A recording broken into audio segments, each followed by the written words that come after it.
İşsiz vətəndaşların işsizlik sığortası ala bilməməsi cəmiyyətdə suallar doğurur.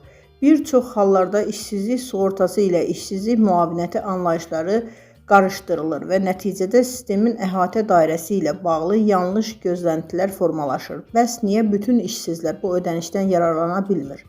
Mövzu ilə bağlı konkret açıqlama verən İqtisadçı Xalid Kərimli bildirib ki, işsizlikdən sığorta sistemi bütün işsizləri əhatə etmək üçün deyil. Bu sistem sığorta prinsipi əsasında qurulur.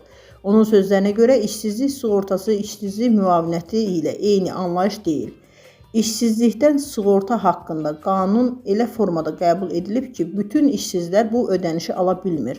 Bunun mahiyyəti ondan ibarətdir ki, şəxs işlədiyi dövrdə işsizlikdən sığorta fonduna ödəniş etməlidir. Bu halda işsiz qalanda həmin sığortanı ala bilər. Bu işsizlik müavinəti deyil, işsizlik sığortası işləyən şəxslərin işsiz qalması zamanı ödənilən resursdur. İqtisadçı qeyd edib ki, sistem sığorta mexanizmi üzərində qurulduğu üçün yalnız rəsmi qaydada çalışan və fonda ödəniş edən şəxs bu hüquqdan yararlana bilər. Onun sözlərinə görə ödənişlərin məbləği və əvvəlki əmək haqqına uyğun hesablanır və müəyyən hallarda indeksasiya olunur.